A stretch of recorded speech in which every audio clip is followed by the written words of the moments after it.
All right, here we go. We are live. Make sure this thing works. I am Preston Poole. That is Tyler Adams Teabag here on Unadvised on the Sports Animal, YouTube, Facebook, and everywhere where you get your podcast. At Preston Poole 405 is my Twitter handle. Tyler's is at Tyler's Takes, and the pod account is at Unadvised Pod. We are here on a Sunday evening, a toasty Sunday evening here in Oklahoma. Not for me though. I've got the AC cranked on, so I'm feeling good.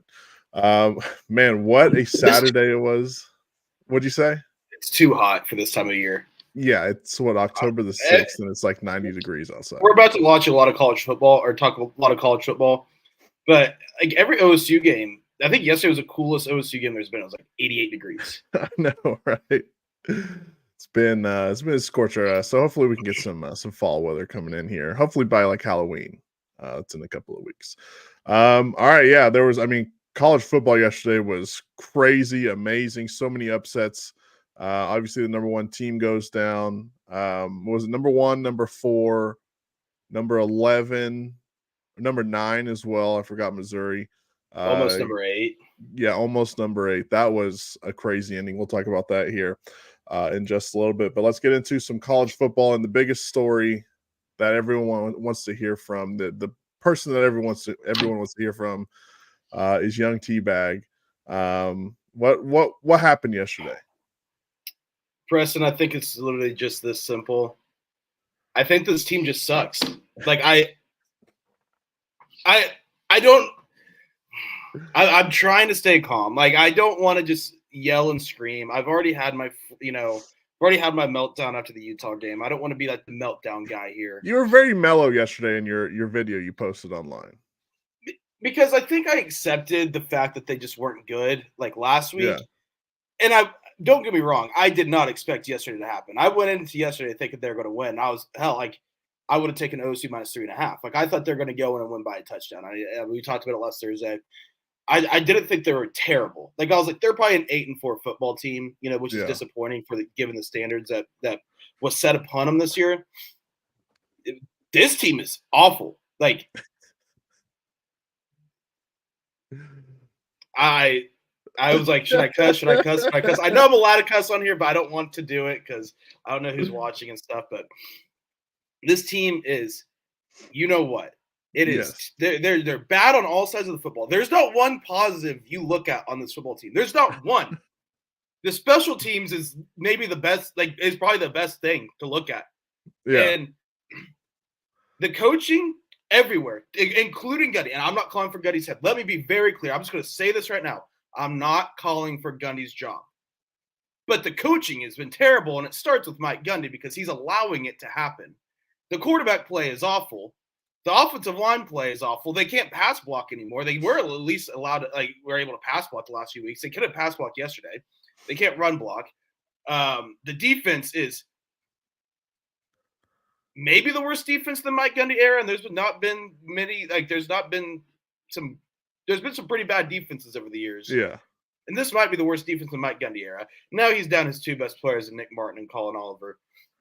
And do we know what happened? Sorry, do we know what happened with Nick Martin? Because I'm sitting here at home. Obviously, you were at the game, but just sitting here at home and they just say, Oklahoma State without one of their best players, Nick Martin. I'm like, what the hell happened? So he got hurt in the K-State game last week in the fourth quarter when no one was watching anymore because it was over. And then he was kind of questionable all week, and everyone expected him to pretty much not play. Yeah, yesterday.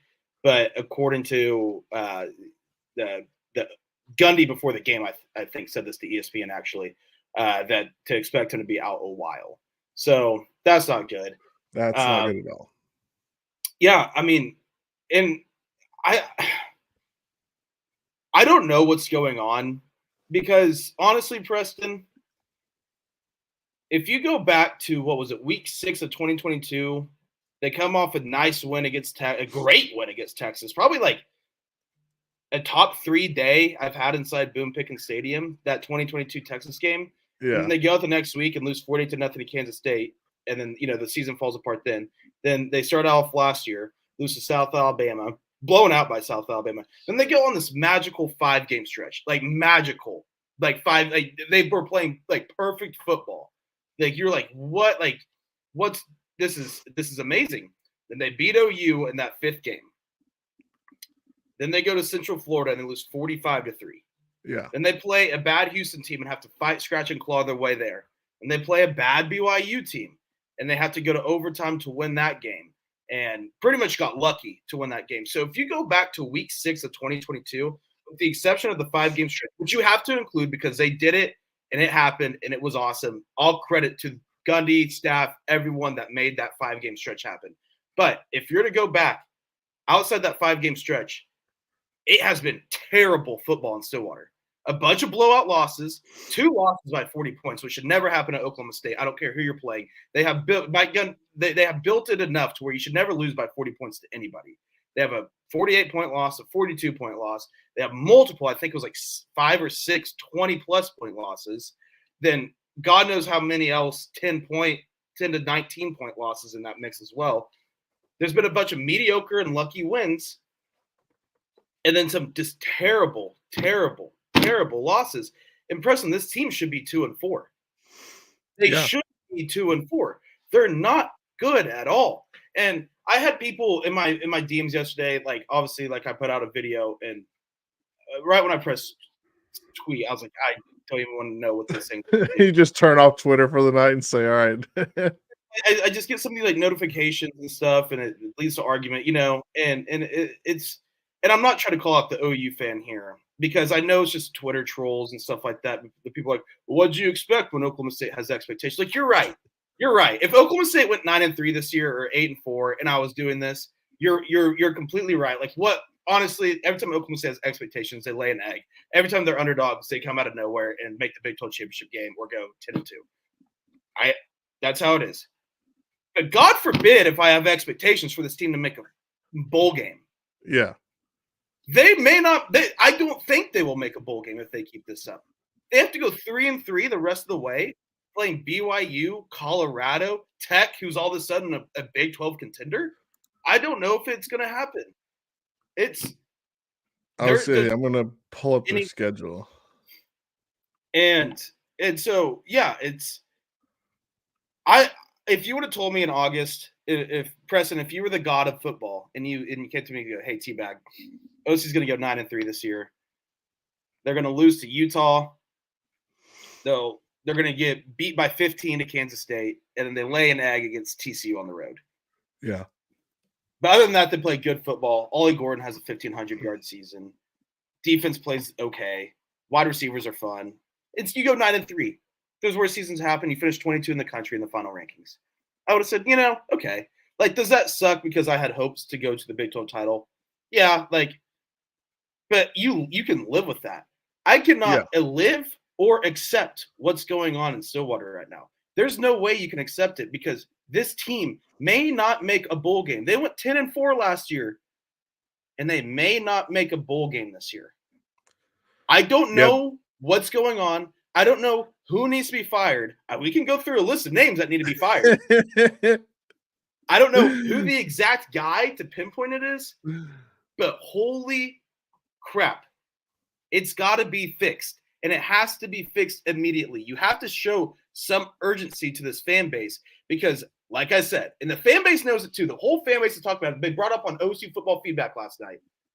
Outside of a 5-game stretch last year, which counts. It counts. It absolutely counts. It took you to the Big 12 title game. It won the final bedlam for you. It counts.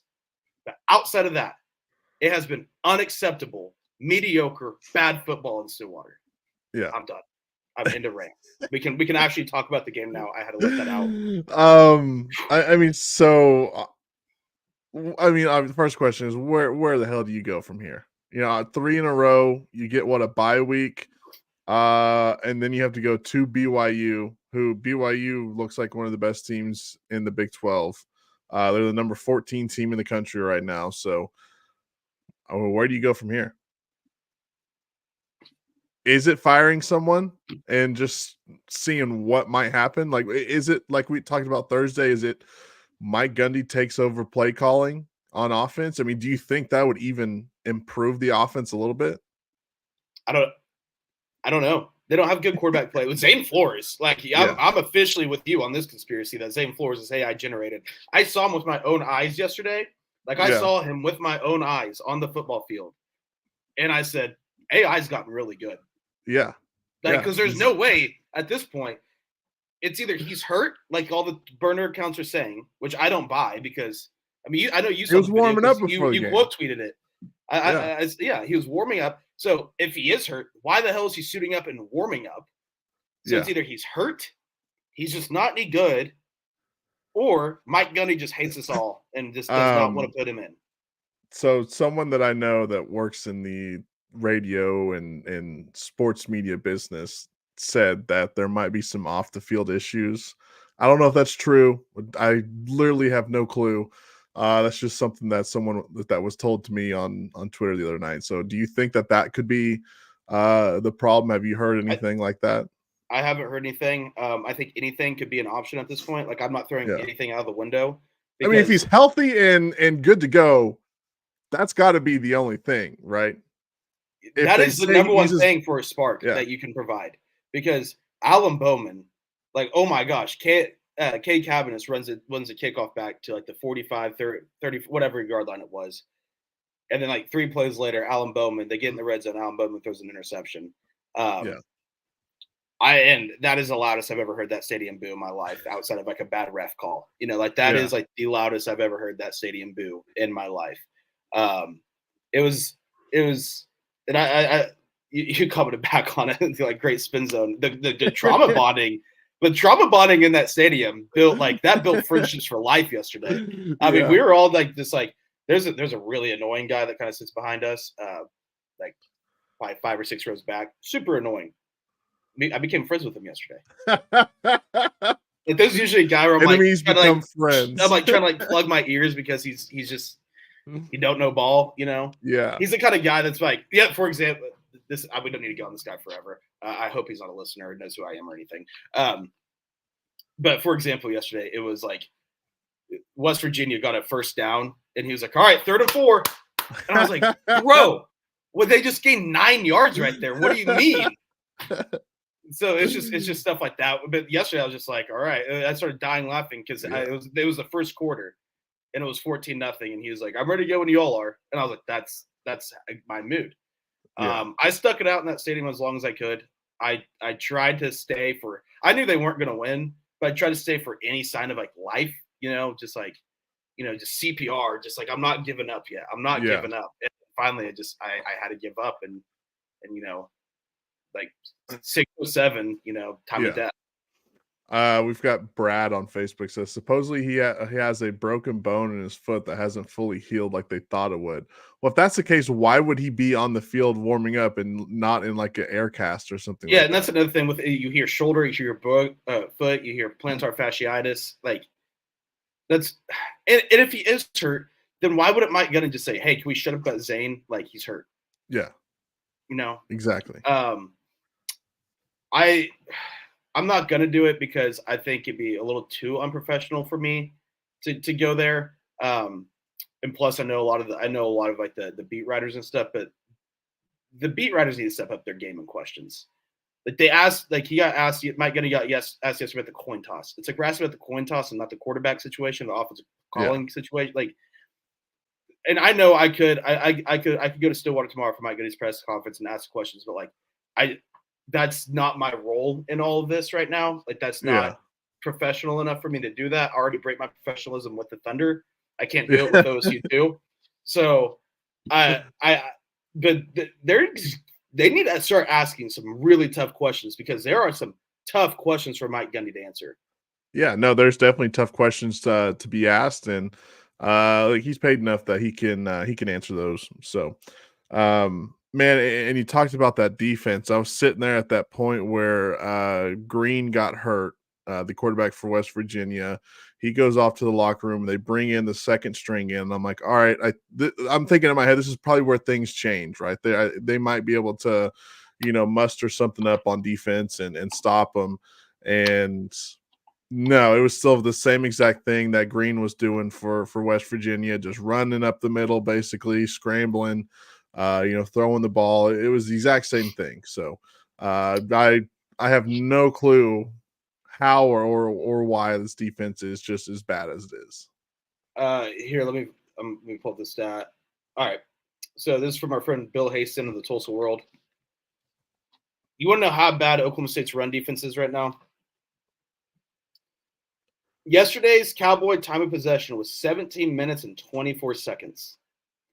It's the lowest such total in program history. The previous low, 17 minutes and 31 seconds in the Utah game 2 weeks ago. That's how bad they are at rush defense. They're soft. They're terrible. Brian Nardo. I try to hold out hope on Brian Nardo. Like last year, he gave us he gave you like signs that like, okay, maybe he can figure this out in year 2, you know. And there's obviously question marks, like he wasn't, you know, just for sure the answer. But the way he was able to adjust and the way the defense was able to step up and make plays, I mean, it's official. He's in over his head. He's not the guy at defensive coordinator. Obviously, Casey Dunn, we don't need to go in a rant on that again. He's got to go. But at the end of the day, this all comes back to Mike Gundy. And why are they still on staff? Why is this happening? Why is what happened to Dak? That used to be saying discipline and toughness. There's no discipline and there's no toughness in this team. They're awful. Like they're genuinely bad. This is the first time they started 0-3 in conference play since 2005. First time they started 3-3 overall since 2007. So Mike Gundy's first year and his third year. They're just bad. They're just plain and simple bad. I've accepted that they're bad. I've accepted that we're going to fight, scratch, and claw our way just for a bowl game that they're probably not even going to achieve. So I've accepted all that. But I'm still just frustrated in the sense of like, how is this happening? How is this team this bad? Because they genuinely might be. I don't think they're as bad as Houston, but they're probably ranked 4. If you're to power rank the Big 12 teams, they're probably ranked 14 out of 16. Yeah, and I mean, I don't think that's you got teams obviously Baylor, Kansas are the only other teams that are defeated so far in conference play, and then you got TCU, Houston, and then UCF's 1-1 in the conference. But yeah, I mean, it's not not good right now. That's for sure. It's terrible.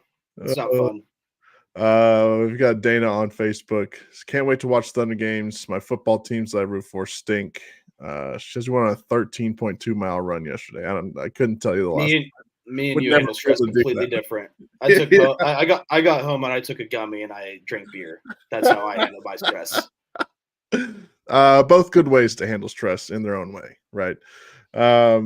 Anything else? I mean, we've talked about this for almost 20 minutes now. Anything else on Oklahoma State before we move on to some of the other great games yesterday? No, I'm sure stuff will pop up later though. So all right, I'm sure I'll go on another rant here. Yes, we can always come back to it when something pops into your head.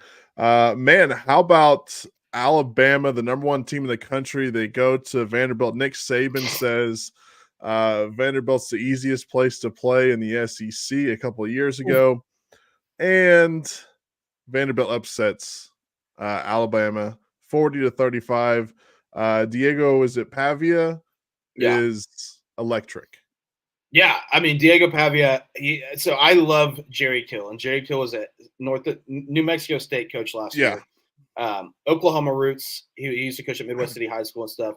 Just kind of the ultimate football guy. And Pavia was his quarterback last year at New Mexico State, and he was a baller. And I knew Pavia was a quarterback for Vanderbilt, but I didn't realize until yesterday Jerry Kill is a consultant. I know, me either. Vanderbilt. And so I love that. Yesterday was the ultimate college football rocks day, because going into it, all of us were saying, me and you said on this show, everyone on the sports animal was saying it, everyone across the country was saying this slate's not that good. Turns out to be the best pound for pound day of college football we've had. Alabama losing to Vanderbilt, that's and I get Vanderbilt. Vanderbilt was never really a close game either, honestly. Vanderbilt was the better football team yesterday. Yeah, the whole game. I mean, I think Bama got it to within 4 or something like that out of halftime, but then Vanderbilt obviously scored a couple touchdowns and they went up, and then Bama scored some more, and we ended up winning by 5 points. They played to win the game. Vanderbilt did. They didn't play to lose. They played to win, and it's just what makes college football just so great. Vanderbilt storming the field and the single file line was just Yes. absolutely on brand. I was thinking, I'm like, all right, they're upgrading the stadium. We've got to find a different way for the students and fans to get onto the field, because they had like the little stairs, that come up like this. You can go down each side, and had them like every now and then. But then you had people just jumping off like, I don't know, probably 8-10 foot wall and just falling to the ground. Like, we got to make this wall smaller so they can just get down a lot easier. Oh yeah, it was just great to watch, and it's also just funny because Alabama outnumbered Vanderbilt in that stadium too. Oh yeah, which is the funniest part of the I know whole they thing. did the pan after the game. You just see nothing but like red, and I'm like, God, there's so much Alabama fans there. Yeah, but just shout out Vanderbilt, because they're probably like a 6-6, 7-5 team, which is great for Vanderbilt. But it's just one of those games where if you're a Vanderbilt fan, no matter what, you'll have that for the rest of your life. You'll always have that. Hey, remember that day we beat number 1 Alabama? Yeah. And I'll also say this: we'll get, because we're going to talk more college football too. I just don't think there's an elite team in college football this year. Yeah, and I saw some people tweeting that last night. I completely agree. I mean, you look at Georgia; they've got a loss. Texas, we're about to find out with Texas. Yeah, with their next 2 games. I was real quick, just a little bit on OU Texas. Harry, one of our great listeners, was messaging me on Facebook last night saying, "You better not say that OU has no chance next week after all these upsets." And I said, "You're right. They do have a chance, but it ain't a big one next week in the Cotton Bowl." So do they have a chance? Yes, they have a chance in the Cotton Bowl. Every time you walk into the Cotton Bowl, you have a chance to win that ball game. I don't care how bad you are. But the chance is probably not going to be too big for Oklahoma next week to win. It's a chance though, because it's a Cotton Bowl. Yeah. I mean, even if OU, even if yesterday didn't happen, I would still have that same thought with all this. But yeah, just shout out Vanderbilt, because they just beat the hell out of Alabama. Yeah, they were more physical. I mean, it was just great. The fans tore down the goalpost. They carried it down Broadway Street there in Nashville, and they went and threw it into the whatever river is there. So always good to see that. Reminiscent of when Tennessee beat Alabama a couple of years ago. They took their field goal post and threw it in the river there in Knoxville. So great stuff. It's just funny seeing go down Broadway Street, like all these tourists are just in town. See the cop cars like backing up so like they don't get hit by the goalpost. Yeah, and they got people in like high rises just filming it and stuff as they're walking. It's like 300 kids probably total just going to the goalpost. Compared to whenever like you see like Tennessee do it a few years ago, it was like thousands, 10,000. Yeah. Yes, I mean there was probably 10,000 Alabama fans there yesterday, and maybe 5,000 Vanderbilt fans. There wasn't too many there, but that's one of those games though. Once you catch wind of what's going on, you hurry and you get to the stadium to watch the game. So Vanderbilt beats number 1 Alabama 40-35. The number 4 team in the country that came into Norman a couple weeks ago and beat Oklahoma, the Tennessee Volunteers, get upset by them Hogs, the Arkansas Razorbacks, 19-14. Your guy Sam Pittman, man, what a game! And it appears to me that Josh Heupel still has his foot off the gas ever since they left Norman. Yeah, and I watched the majority of that game, and Arkansas dominated that first half. Like they were clearly the better team in that first half. But it was only 3-0 at halftime, and then Tennessee comes out in the second half. I think it was 14-3, kind of off the gate, and you're like, well, all right, Arkansas had their chance, and it's just not there. But Taylon Green gets hurt, and Arkansas just slowly comes back and holds them late in the fourth quarter. And I mean, huge win for Sam Pittman and the Razorbacks. I mean, that's a win that they just had to have in their season. I mean, they have a tough schedule ahead, but their season is still pretty open in front of them. I don't think they're a playoff team or anything, but they can finish 8-4 or something and get some momentum going into the 25 season. But back to OSU on this. How the hell did Arkansas not win that football game? Because they should be 5-0 right now. They're 5-1 because they lost to A&M. Yeah, but I mean, 5-1 in the SEC right now. The only undefeated team left is Texas. Like everyone's 4-1, 5-1, or worse. So Yeah. Arkansas had a chance to be right there in the picture, but they're still alive, and just a hell of a win for the Hogs and for Sam Pittman. Yeah, completely true. And your point on that, everyone has a loss now except for Texas in the SEC. I mean, just think of how tough we thought Oklahoma's schedule was coming into the season. Now you look at it, it's like, well, Missouri doesn't look as good as what we thought they were. LSU's not as good as what we thought they were. Ole Miss, has a loss, and they don't really look as good as what we thought they were. Bama, now we've seen them lose. So I'm not saying they're going to do it, but look, if the Sooners can get something figured out on offense to where they can score like 30 points a game, maybe, just something like that, they can win some football games this year. Yeah. So I went out too. I put this on Twitter. I went out on Friday. I had one of my best friends growing up he got engaged, had his engagement party. He went to OU. And so I was with a bunch of people that were OU and OSU fans, and we're all talking just about crappy football. And we all made the decision that we're going to go to the Bedlam Bowl, wherever it was this year. I don't think OSU is going to hold up their end of the deal on that. So, yeah.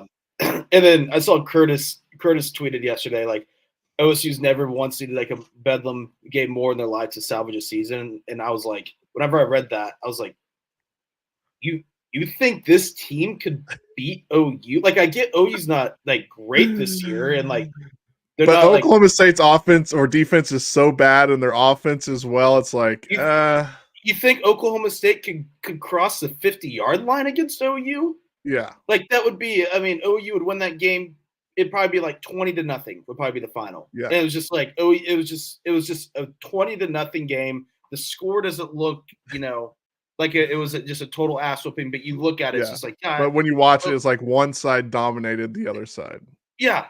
Like, what are we talking about here, Curtis? Like that will get brought up tomorrow in the Morning Animals. But yeah, I don't think OSU's going to hook there to the deal. But yeah, I mean, OU could definitely, kind of salvage a season here. I mean, Missouri, we can talk about that was number 25 A&M beats number 9 Missouri 41-10, and it was just really never a football game. T-Bag. Never. It was just A&M from the start to the finish. And it was like 31-3 or whatever it was. And Missouri fans were complaining about the refs and how the refs were screwing them. Yeah. And I was like, well, at one point, I think they were down like 10-0 or something like that. Like right at the start of the game, they score a 75-yard touchdown, but it gets called back on illegal man downfield, too far downfield, whatever that penalty is. Where it was a very questionable call. They end up having to punt after that, and then A&M goes on a run there and just whoops them. But yeah, the referees were not the reason Missouri got their ass kicked yesterday in College Station. Hey, A&M too, man. Look out! Yeah, I mean they're one of those teams that like whenever people ask like who's kind of your sleeper surprise team in the SEC, I kind of thought A&M was, and it didn't look good after kind of the first couple of weeks, but they're starting to kind of get things together, playing great defense. Their offense is starting to click a little. Like I kind of back to like Arkansas. I don't think they're a playoff team, but I mean they could make some noise here in the SEC. And back to the refs. Do you have anything more on the Missouri A&M game? So I did have one thing that was. Did you see the blanket story on Friday night? I also have a yes, I did. I'm glad you brought this up though, because it reminded me of something else from this game.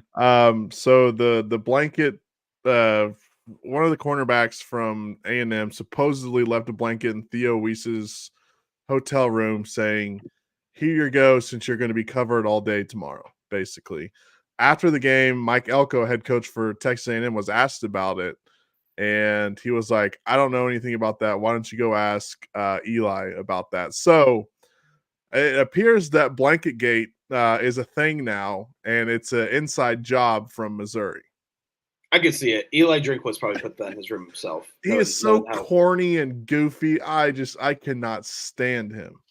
The one I saw yesterday that was really funny was let me go find it real quick.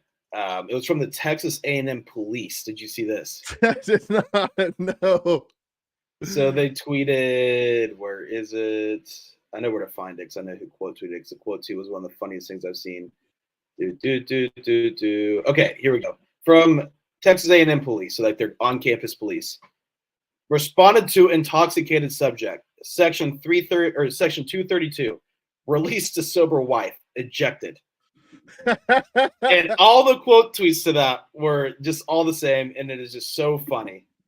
The last thing you want to be when you're intoxicated and getting kicked out of a stadium is to be released to your sober wife.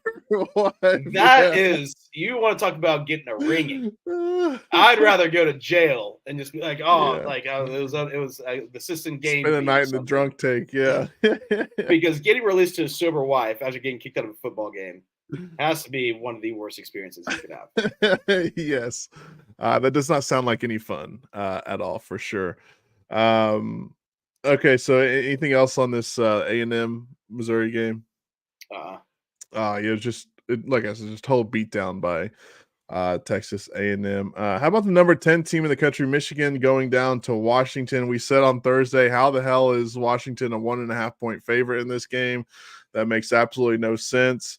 And we turned out to be fools because Washington gets it done. They beat Michigan 27-17, where Michigan ends up going with what their third string quarterback, I believe his name is Jack Tuttle. They go with him in that game, and it just again, this is one of those ones where, yeah, it was a 10-point game, but it really wasn't that close. I don't feel like. Yeah. I woke up because I was with you on Thursday, but I woke up yesterday to place my bets, and I said, you know what? This is a rat line. Vegas is begging you to take Michigan here. Yeah. So I ended up taking Washington. I didn't get to watch any of the game. I watched very little of it, but it was one of those boring Big Ten games, is what it was. That's kind of what I picked up on. It also sounds like Michigan had a guy coming at quarterback that looked like he was competent for a second, and then yes, he threw a touchdown pass, yeah, and then he threw 2 interceptions and then nothing else after that. So yeah, Michigan's just not that good. And we can talk about another team that Michigan did beat that's also not that good in the Big Ten, the USC Trojans. Yeah. How bad are they? And that was one of those games that slipped past me. I didn't watch any of that. But I saw the headline roll across, USC loses to Minnesota, and then you start seeing all this stuff out of Lincoln Riley's press conference where he's just kind of tucking his tail and not answering any questions, kind of like he normally does. It's so rich. It's so rich that the guy that's telling the journalists to be professional for asking a question, he tells them to be professional because he can't answer the question.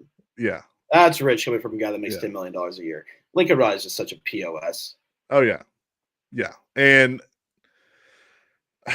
I mean, I hate to be the guy, but, to tell people told you so. But I mean, you can sniff out a rat team, from a mile away, and any team that Lincoln Riley has is probably going to be a rat team. Yeah. Yeah. Especially with the USC and stuff now, like he's 5-7 in his last 12. Yeah.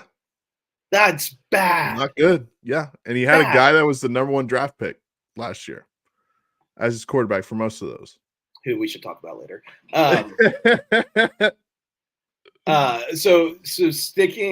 I want to get into this, Preston, because did you watch the Cal Miami game? So we had it on because we watched the UFC pay-per-view last night. So we had it on, but I didn't have sound on or anything like that. And it was kind of, watching in between fights and all that. So I watched some of it, and then like the end of it where Miami scored like a couple touchdowns to win it. So one heartbreaker for Cal and the Calgorithm. I kind of have fallen in love with them a little. Just never a team I thought I'd root for. The Cal Golden Bears. But one thing that and I told, if you're a Cal fan, this doesn't count to you, because if you're a Cal fan, you bitch and complain about this till the cows come home. But the non-targeting call that they called at the end of the game, was it targeting? Probably. But to be like, oh, that cost Cal the game, theoretically, sure. If they got that first down there, Cal probably wins the game. So yes, and I get that. And that's why if you're a Cal fan, but that's not the reason Cal lost the game. No, what Cal lost the game is they let Miami score 21 points in the fourth quarter. Because they blew a 35-10 lead. That's why they lost the game. So, like, everyone's like freaking out over this. Like I said, if you're a Cal fan, you have every right to complain about that all day long. That's like a therapy for you to complain about that call for the next 3 weeks. Just complain. Well, I saw these people outside like Cal got screwed. They want Miami to win. It's like, no, Cal blew a 35-10 lead with 18 minutes to go in gameplay. Like, that's why they lost the game. Miami just might be the team of destiny. Cam Ward just might be the quarterback of destiny. In this season of college football, it's chaotic. It's unreal.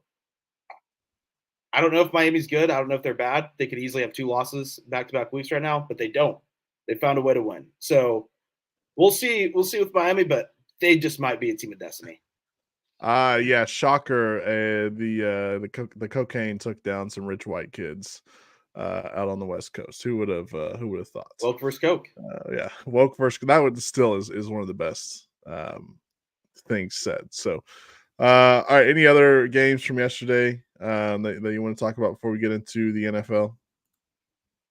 Nothing that caught my eye. All righty, if I can get this thing to work. I've got too many screens here, and my mouse keeps going on to different screens. So let's figure this out. Here we go. All right, let's get into the NFL. Let's see. Let's talk real quick about tonight's matchup. Or actually, we'll do that last. We've still got some time here. It's only just past 6:30. They sort these games weird. How about the morning game? I'll be honest.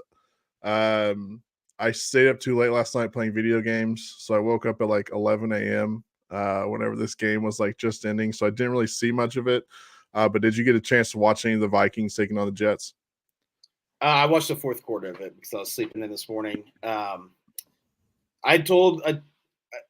said on this show, Preston, that this might be the beginning of the end of the Jets, and I think it's officially the beginning of the end of the Jets. Like, Aaron Rodgers looked old, man. He looked old. Robert Saleh looks like he doesn't know what's going on. The body language everywhere is bad. On the sidelines, it's bad. They couldn't rally to win. They had opportunities to do it, and they just couldn't do it. I think the Jets might have a collapse in the foreseeable future. Yeah. And that could be trading for Devontae Adams, who will more than likely come in and probably terrorize your team like he has basically everywhere he's been. So, all right, now let's talk about the game that you really want to talk about. That is the Panthers and the Bears. The Bears beat the Panthers 36-10. And what a game by the rookie Caleb Williams. He goes out, throws for 304 yards, 2 touchdowns, no interceptions. And it looks like there's a guy on your team, number 2, DJ Moore. He's pretty good. Yeah, he had a bad drop in the game, though, like a really bad drop on a 3rd down. This is the best game of the season, though, man. See, Preston, I'm just nitpicking because they played phenomenal today. Defense played great, forced turnovers. Offense played great. Caleb looked amazing. Was throwing dimes. Was, extending drives. Was right. He got a call, a touchdown run called back. That was just absolutely awesome, though. He had a dime to DJ Moore. I think the Bears are. They're back. I might get crazy. They're close. We needed another win like this, but yes, they're close. They're getting better week by week. They're getting better. Even in the loss that they had to the Texans, they got better from week 1 to week 2. I am becoming a big time believer in this football team. They're starting to figure it out. Caleb's getting better.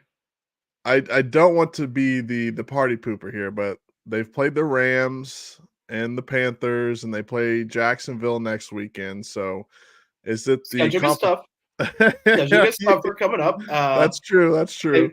They don't play divisional games until I think like week 11, and then they play like all divisional games. And Packers, Vikings, and Lions are pretty good football teams. You got to play. They 6 got the Niners sprinkled in there as well. Yeah, so it gets tough. But if they find a way to go 3-1 in these next 4, I might start getting crazy.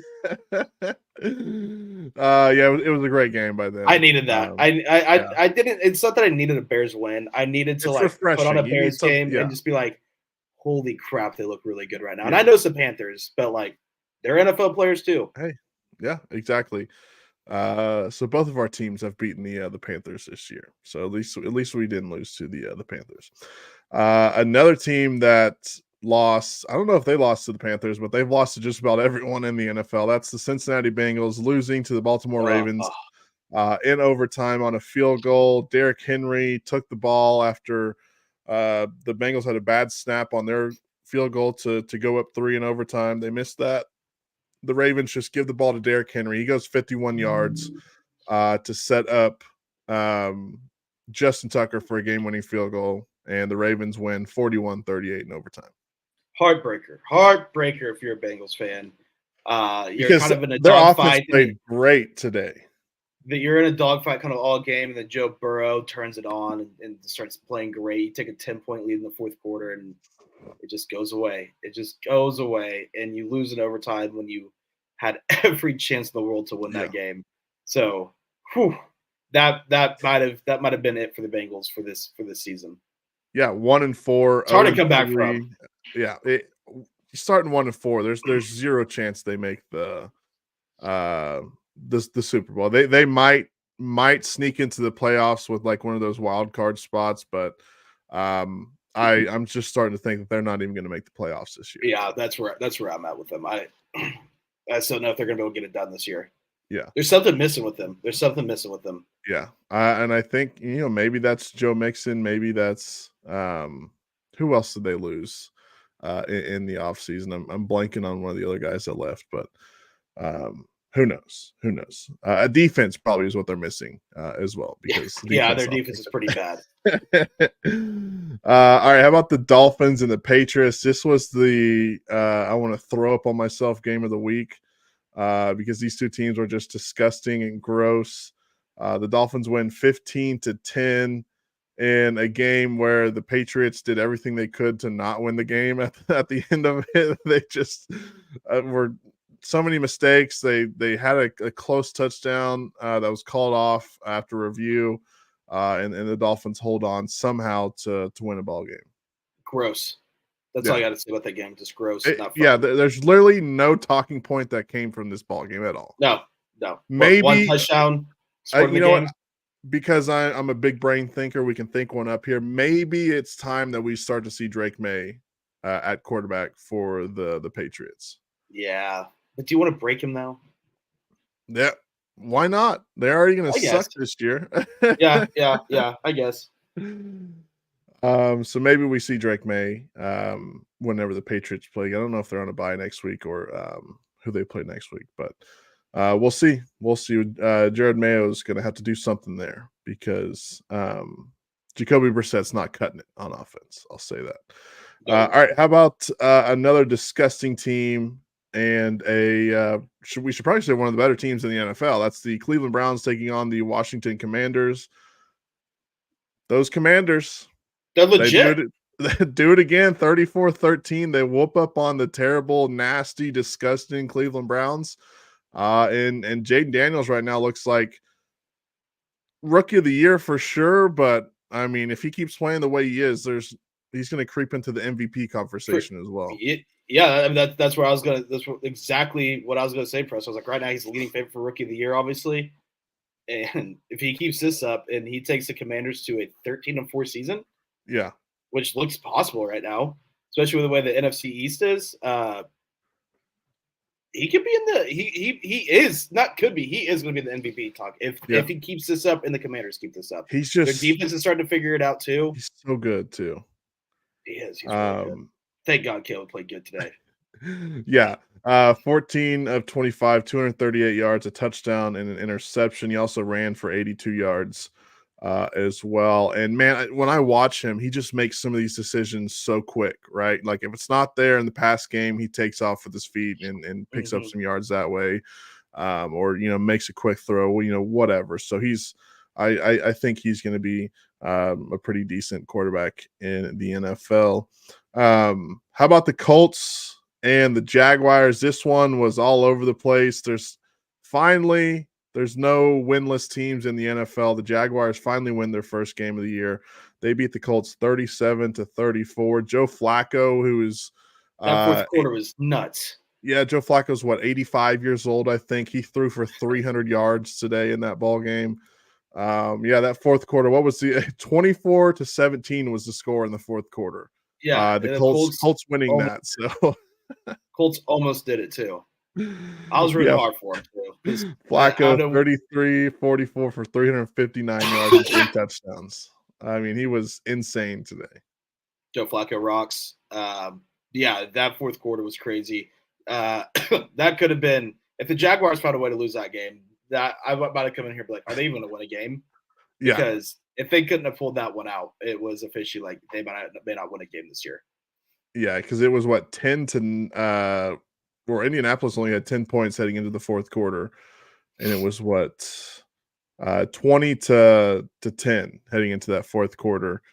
Indianapolis scores 24 in the fourth. Jacksonville scores 17. So just enough to hold off the Colts in that ball game. But yeah, Joe Flacco keeps doing it. I don't know how he's doing it, but he's still there throwing the football. So good for him. Fountain of youth. How about another crazy game here? This Bills Texans game. At one point, it was 20-0 Texans. I believe so. No, it wasn't. I lied. The Texans were up 20.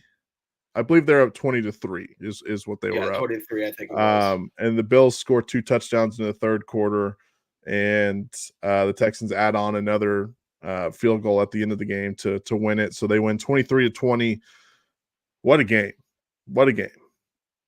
What were the Bills thinking with that final drive? Oh yeah, that final drive. So where they had the passes. ball at, where they had the ball at? Like it's inside the 5, wasn't it? It was inside the 10 for sure, probably inside the 5. And they threw it they did 3 straight passes. 4, yeah. And Josh Allen have a great day. He's a little beat up. Mr. Trubisky had to come in for a couple plays, and they decided to pass it 3 times instead of just like playing for overtime when you have all the momentum. Instead, you pass it 3 times, give the ball to the Texans with 3 timeouts at their own 45-yard line. 25-30 seconds left in the game too, right? Yeah. It was something like that. Yeah, and the Texans had enough. By the time the Texans got the ball, it was like 9 seconds left. So they had enough to run a play and then call a timeout. Yeah. They didn't have to throw it out of bounds. So they had timeouts. They could throw it anywhere they wanted to. Should have they got it perfect right there for Fairbairn to go in and kick a game-winning field goal. That was bad game management by the Bills. Yeah, McDermott needs to be investigated for that one because that was. You're backed into your own 5. What are you doing throwing the ball? Just go to overtime. Like Josh Allen's literally standing in his own end zone. I'm not being a victim of the moment either. I was saying this at the time. I was like, why are you throwing? Yeah. Like, what I mean, even the commentators they were like, what the hell's going on? Yeah, like you're not going to go 60 yards down the field right now in 30 seconds. Like, technically, sure, you could, but I wouldn't play for that when you have all the momentum right now. All right, so Raiders, Broncos. I didn't watch this game. Didn't care about this game. I didn't watch this game either. Broncos won 34-18. I know that Pat Surtain had a 100-yard pick 6 in this game. Marvin Mims had a couple decent returns and a couple decent plays for the Broncos. So that's about all the recap you get on that game because I'm not watching that one. I can tell you that right. There's 2 teams that I hate, absolutely hate. So I'm not watching that. The Cardinals and the 49ers. Yeah. I don't hate them like you do, but like ditto on like not watching the game and not caring about the game. Yes. The Cardinals and the 49ers. Hey, how about them Arizona Cardinals? They beat the San Francisco 49ers 24-23. And Kyler, he threw an interception, but he was great today. Yeah, they came out in the second half and dominated that game. Also, do we still have the conversation on the 49ers just not that good this year? I don't know because Purdy still threw for 244 yards. He had a couple interceptions. I just think they miss Christian McCaffrey, man. I think it's just as simple as that. Well, I don't think McCaffrey's going to come back this year. I don't either. I mean, like, you don't go to Germany to get your legs looked at, and you play the same year. So yeah, I'm with you on that. But Kyler had how many rushing yards? He had 83 rushing yards and a rushing touchdown. By the way, awesome rushing touchdown. They were at about their own 48-yard line, somewhere around midfield. He takes it. It's a QB run the whole entire way. He hits the 49 or 40-yard line, puts his finger in the air. He already knew he was going to score a touchdown from 40 yards out. So that's just kind of a baller move from a guy who's just really good at football. So Shout out Kyler Murray and the Cardinals. Look, we talked Thursday about are they bad, and or it might have been last Sunday about them being bad. I still don't think they're good, but beating the 49ers, I think is good for them. So yeah, they can still figure it out. Yeah. How about the Packers and the Rams? The Packers win 24-19 in this one. Jordan Love threw just a bad interception, but came out after that threw like a 60 or 70-yard bomb. We were talking before the show. Matt Stafford just looks old, and it kind of sucks. Yeah, it does suck. I love watching Matt Stafford. He's probably been my favorite quarterback to watch throughout the years. And I was high on the Rams this year, and they're hurt. They're beat up, but I think even if they're healthy, they might have one or two, like maybe one more win, maybe two. But I still think they're that good this year. And Matt Stafford looks old, which sucks because he just can't throw the ball like he used to, man. I know. And he was so close to getting to so many records and being in top 5 and things, and being a Verge Hall of Fame player. And I still don't know if he's going to get that anymore, and it sucks.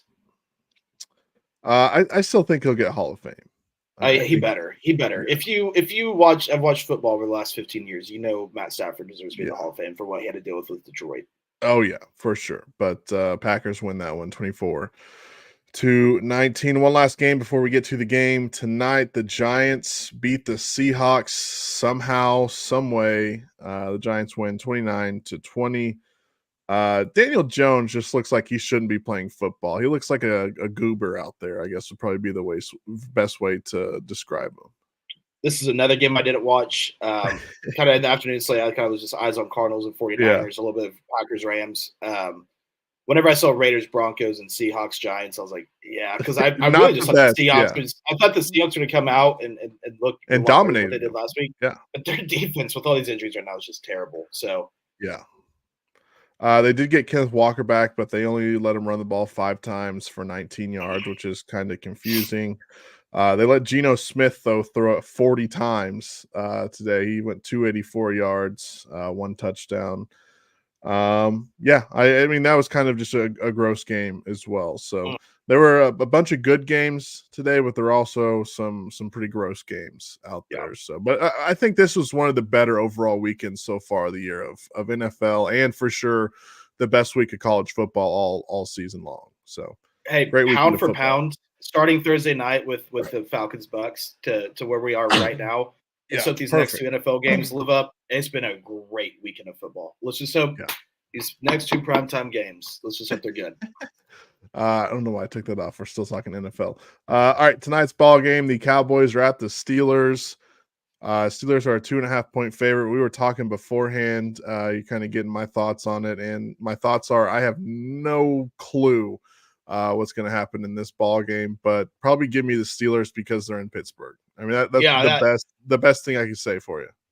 I like the Steelers in this game. I bet on them. 70% of the money line, or 70% of the money, public money, is on the Cowboys. The line hasn't moved. Yeah. Vegas thinks the Steelers are going to win, so that's my synopsis. Yes. And a Renegade. Renegade in the fourth quarter is going to hit different against the Cowboys. Yeah. Cowboys are 2-0 away from Dallas. Steelers are 1-0 at home. So this is kind of what gives here in this one. So we'll see which side gives up on this. But I do think this is a big game for the Cowboys because you mentioned it a couple weeks ago. Mike McCarthy's kind of coaching for his job every single week at this point. Also a great uniform matchup. Great, very traditional uniform matchup. But let the Cowboys ruin it by wearing one of their like alternates that they have and not like their traditional jerseys. They're all whites.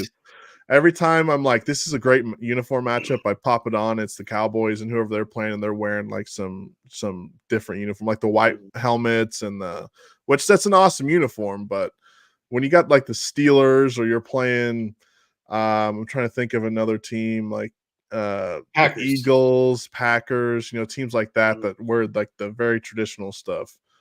That's what we want to see. So, I think it's the Steelers tonight. I'm also wondering if we're going to see any Russell Wilson tonight as well. Please Curious about that. Please no. I don't want to. Actually, I do want to see Russell Wilson. I take that back. I do want to see him. Just because I want to see how bad he is. Yeah, he's inactive. So he'll be suited up. Guaranteed he's suited up, though. Oh, yeah. He'll be on the sideline. It says He's doing return high date knees. He's next probably week. doing high knees as we speak. Oh yeah, doing high knees before the game. Definitely getting that work in. He's going to have his clipboard out tonight. But yeah, I agree with you. Even once he is healthy and good to go, I just roll with Justin Fields. I think he deserves it so far. He's got him to 4-1. I think he deserves it, or 3-1, excuse me. Yeah. And I'm interested in Justin Fields. Watch the full game of Justin Fields yet?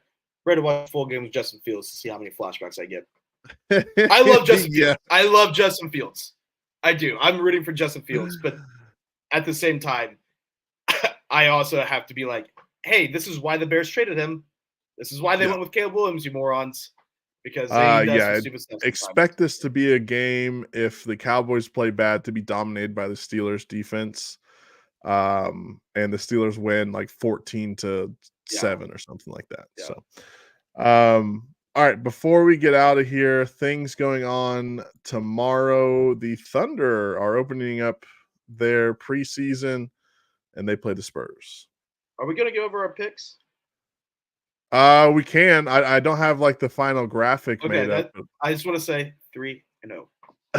We'll do that on Tuesday. Okay. All right, I'll take my victory lap on Tuesday. I'm getting hot. Yeah. Well, so we'll do picks and all that stuff on Tuesday, because we're not gonna have a show on Thursday. It's kind of a jam-packed week for me. Got Thunder basketball, and then I do high school football play-by-play. I've got a game on Thursday as well. So we've got a bunch of stuff all week. So we're only gonna do one episode Tuesday nights this week. We'll be back again on Sunday of next week as well. So just one live episode this week on Tuesday night. We can even go a little bit longer if we need to, but just want to get that out there. But yeah, the Thunder start preseason tomorrow. What are your thoughts on that? I'm excited. Shay and J-Dub tomorrow aren't playing, right? It was either J-Dub or Dort. I can't remember what combination I saw, but I saw that last night. Also, back-to-back during preseason. I never picked up on that, but back-to-back during preseason seems hand up. I didn't even know that they played Thursday night. Who's going to be producing? Yeah, yeah. I sent out an email, but I didn't even know. I didn't even know that they played Thursday night. Nor did I know that Blanchard played Thursday. Yeah, Thursday's the Tulsa game, right? Yes. So, and here's the thing: you go on so I have it hooked up on my iPhone to where their schedule, I've signed up or subscribed to where it just automatically puts it in my calendar. Well, I don't think there's a date on the calendar on there for the game Thursday. So I'm like, how am I supposed to know? Yeah. So yeah, I had to fire off some emails this morning because I realized that this morning that was happening. So we'll see how everything goes, but it'll be all taken care of. But the Spurs. I'm just excited. I'm excited to see what the team looks like. We're not going to get the best grip, but I'm excited to see guys like Dylan Jones and AJ Mitchell. See what Caruso and Hartenstein kind of bring to the mix. So those are the things I'm looking for. I mean, obviously we know what Shea and J-Dub and those guys are going to do. Yeah, and I would imagine guys like Chet, Caruso, Hartenstein, they're going to play like a quarter, maybe Monday, and get some of the younger guys in for that. They're also going to save a lot of them for my prediction on this is I think they're going to save a lot of these guys a lot kind of for the Tulsa game, since the Tulsa crowd doesn't get to see the Thunder as much in person. Yeah. So I think the Tulsa game is probably really a game to look forward to. I think we'll probably see the starters, the main guys probably play for maybe a full half in that one. But tomorrow night, I think it's going to be a lot of the 2s and 3s out there. I agree with you. I think you're going to see some deeper into the roster guys tomorrow in San Antonio. You can hear all that stuff on the Sports Animal 98.1 FM tomorrow evening, starting at 5:30 with the Thunder forecast. Obviously, Matt Pinto will be on the call after that, starting at 7. And then first rendition, I guess is the word, of the Thunder recap of the season as well. So can't wait. It's grind mode activated is what it is for the next, 6 to 8 months, whatever it is. So end with the title this year, Preston. It's going to be worth it. Yes. And that's what would really make it worth it. Like last year, I was like, all right, they're the 1 seed.